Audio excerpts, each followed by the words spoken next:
Hello everyone. So as promised, today we'll be looking into how to create an Oracle database without using DBCA. So we are going to manually create the database. So I have jotted down the steps which we need to follow. First of all, we need to set the Oracle SID and the Oracle base and also the Oracle home. Currently I have set it in the bash profile. If you can see the bash profile out here, go to the Oracle home, Oracle OS users home directory. This is a directory /home/Oracle. Here if you do to check the hidden parameters, you need to along with ls-ltr you need to give an additional option which is a. So here we will see this is the parameter which I have modified.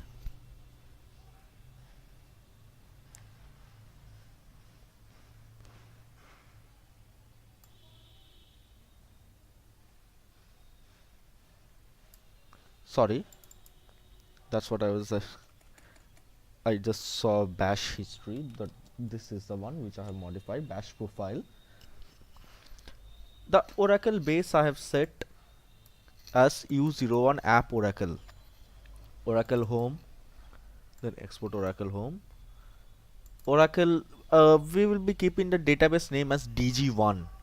So Oracle SID equals to DG1. We are exporting it. NLS language parameter is American. NLS 11, this directory. The path directory we have set as Oracle home library path, and the path directory as Oracle home. So after editing this, we have to exit from the Oracle user and then log in again, after which the changes will be effective. So we have done this. After this, means if you're logging in again, then these environment variables will be set automatically. Next step is create two directories and subdirectories in the target server primary.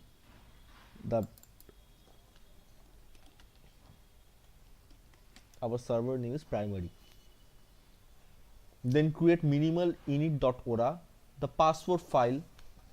Then we need to start the instance, create the database using one script, then create data dictionary tables. Then we need to test the connections. So let's go one by one, one after the other step. So we already saw this in the bash profile. So next step is creating directories and subdirectories in the target server. So I have already done this. It's in OPT. I am keeping all the data files directory is there, the FRA directory is there. Since this is a test environment, we are doing it for training purposes. So the mount points for two control files, means we need to multiplex the control files. Since if one of the control file gets corrupted or gets deleted or something, or the mount point even gets damaged, then we should have a backup. So it should not be in the same directory in the same mount point. But here, since it's a training purpose, we have kept two control file locations in the same mount point itself. It's control file and control file underscore 2. The online redo log files will be kept in here in online log. Temp file for temporary files, and this is admin where we will be keeping the means the trace files and all those will be generated out here. The permissions were changed accordingly to 755. Now let's go to where do we have this init.ora parameter. What is init.ora? It is the parameter which your Oracle database, Oracle instance fetches to start up. This was already discussed earlier. So this parameter is stays at Oracle home and to Oracle home DBS location. So what is our Oracle home?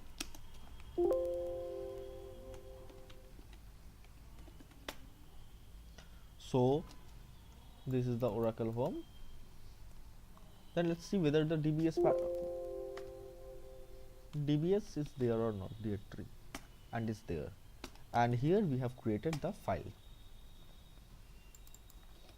Minimum parameters which are needed to start the instance is there. Audit location, trace files should be generated, audit should be generated, it's compatible with this one, control file locations, the DB block size, database name, recovery file dist, the recovery file dist size,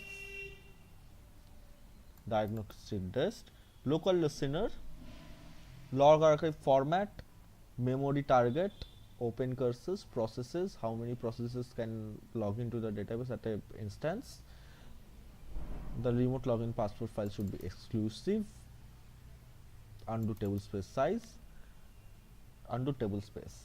These are the minimal parameters.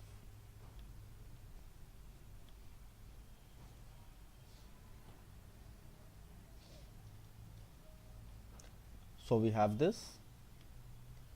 After this, the control file script is there or not.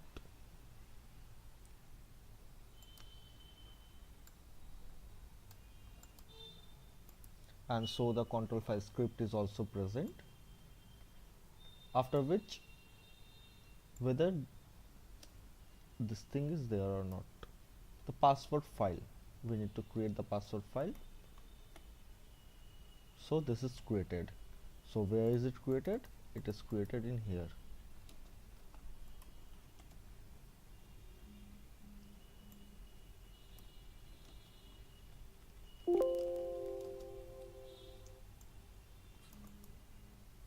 So this is the password file which is created.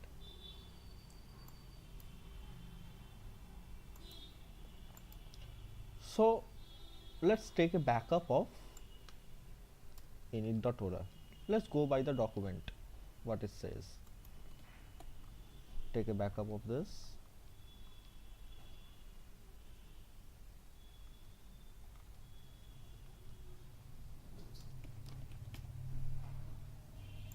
See, it's created here. cp-p to keep the time in same, bkp. So it is done.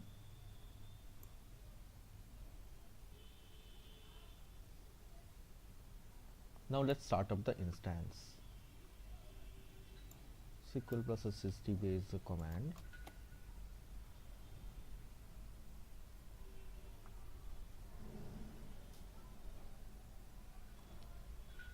Startup no mount. Remember I told the first initial step is no mount, which just checks whether the p file is there or not and the minimum parameters are there or not for the database to be up. And we need to make the database understand from which parameter file it should run. So this is the p file parameter which should be taken from this location.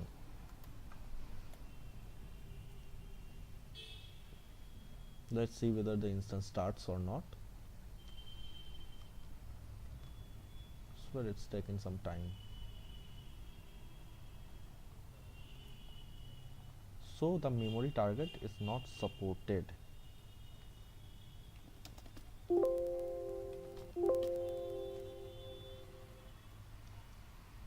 Let's remove it.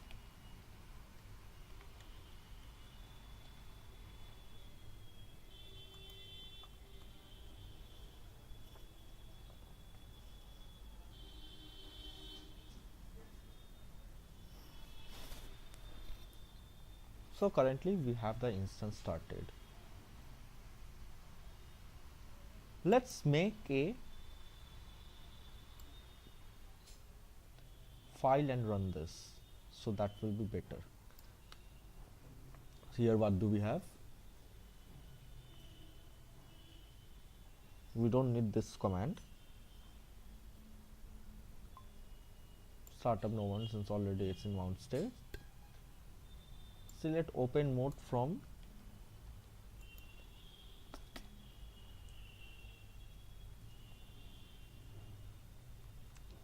so it's not coming. So this is the command. Create database name, user sys identified by sys underscore password, system underscore password. Log file groups, 3 log file groups are there, max log file members and sys. The character set, national character sets, data files, sysocs, system, tables, default tablespace users, undo tablespace temp file.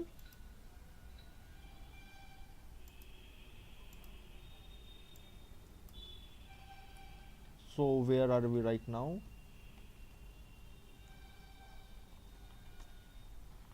We are in DBS, so a spool will be created in here. So if some error occurs, we can just check from there. Let's see. Some missing line. Let's do one thing.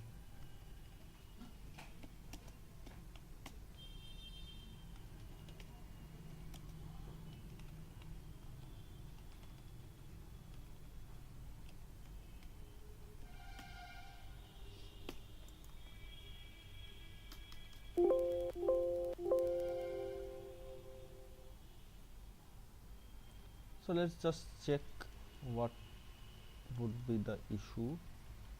As far as I can see, since I copied it from there, this might be an issue. This should be an issue.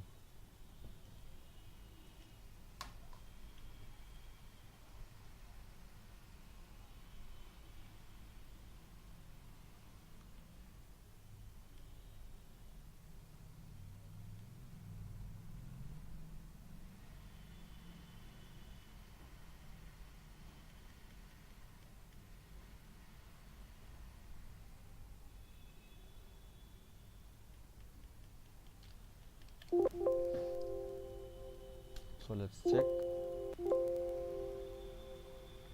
SQL plus.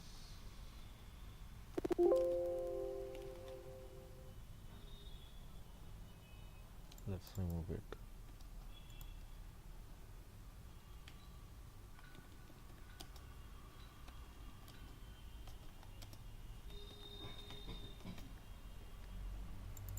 Spool, so that we can check at the rate this.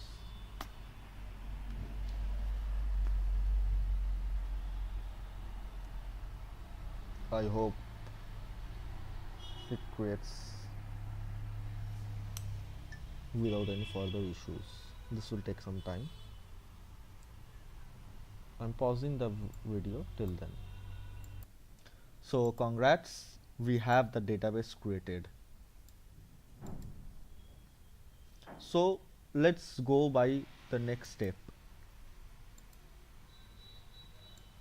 We need to create, so let's first of all let's spool off.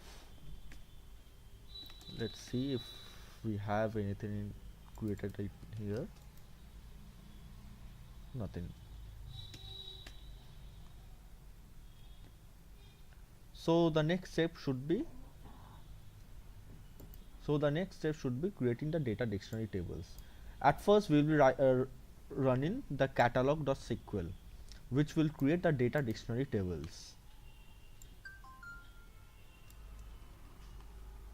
So let's run it, and those will be in the directory rdbms admin. You can see how many dictionary tables have been created, synonym views are created, and those will be given grant permission also.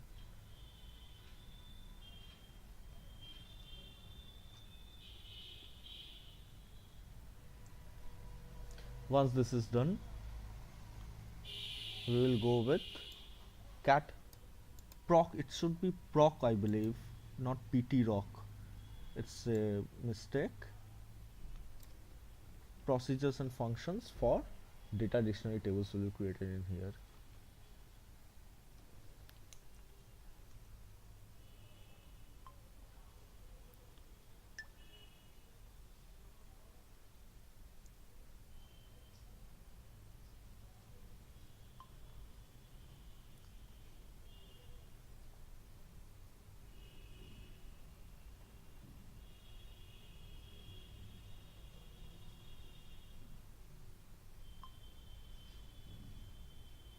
So the next step is running this. This will not run.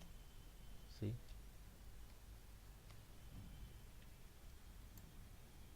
should be cat proc.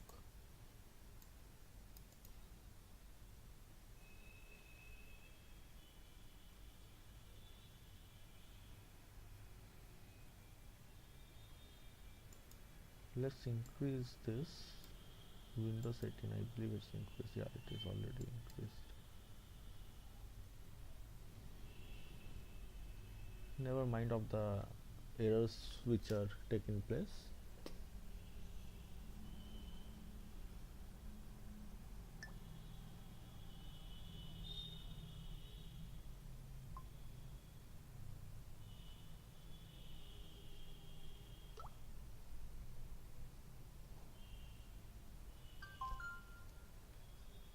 So what should be the next step? PU, PUP build for DB logins and all.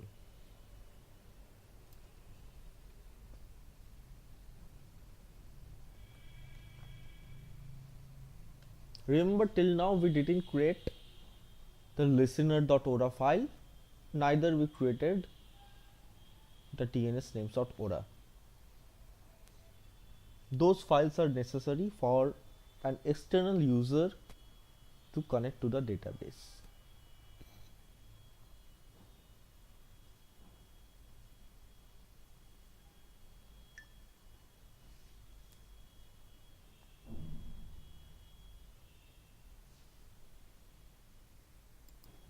Once we are done with this,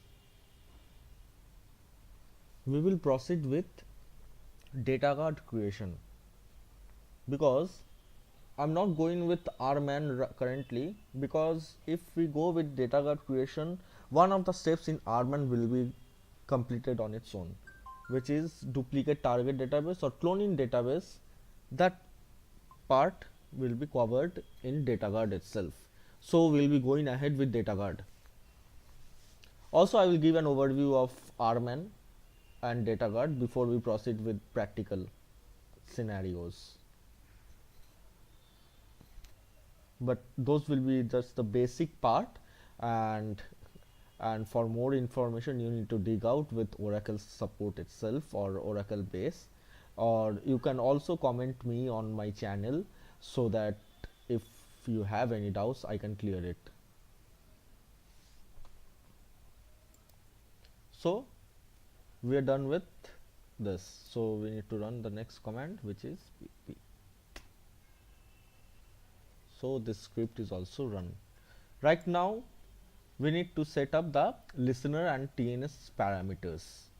So where do we have this listener parameters set? We need to set this in Oracle Home Network Admin, which is also known as TNS admin if you have set the parameter environment variable. Right now in here we didn't set this environment variable, so we need to go on its like this, Oracle Home Network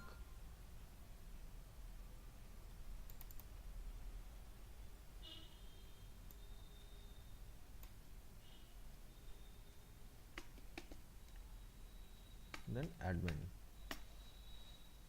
Let's see whether we have anything. We don't have, we just have the samples. So let's create, if you go into the samples you can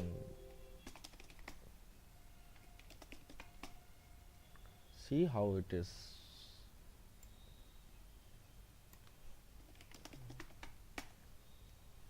SID listener, that parameter is there. Then so let's go back.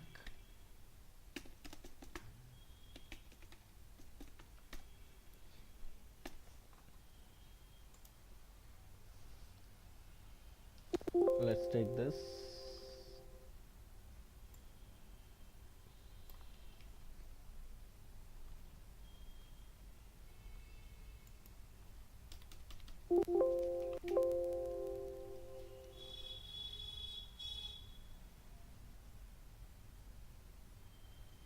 Or else we can do one thing, we can run netca also and create it.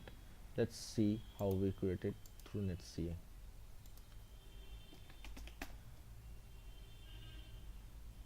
We need to go to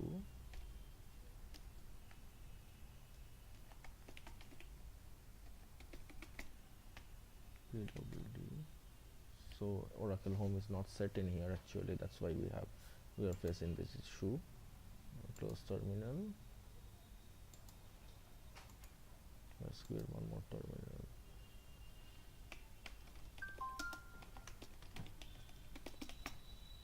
So there.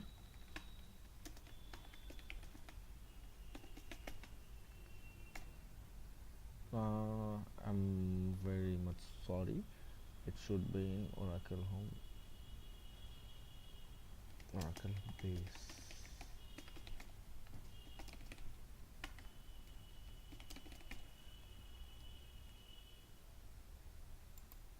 So where is it present? In Oracle Home. Let's see. So I was in the correct path only, I got deviated. Bin dot slash netca. If we run this,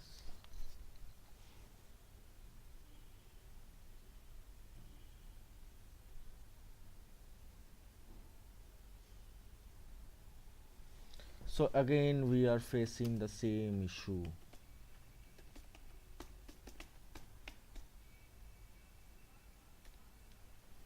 I hope we won't face this time. Okay, we didn't. Lucky enough. Listener,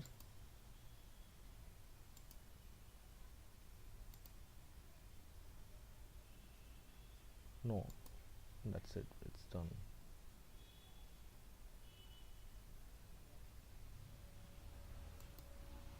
So we need to start this listener configuration complete, finish. So it's done. So let's check whether listener, where are we right now?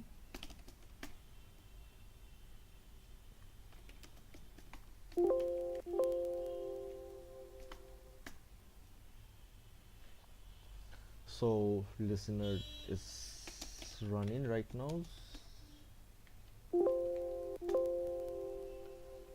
With listener name, TNS entry right now is not needed, since uh, TNS entry is needed in or client machines.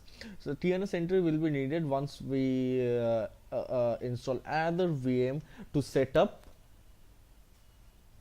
the standby database for our data guard purpose. So as of now we are done with it. Let's see whether the database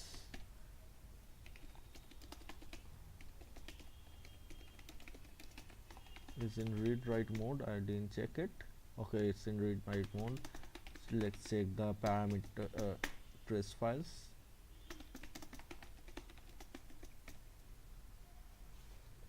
So the trace files are created in here, dump diag rdbms.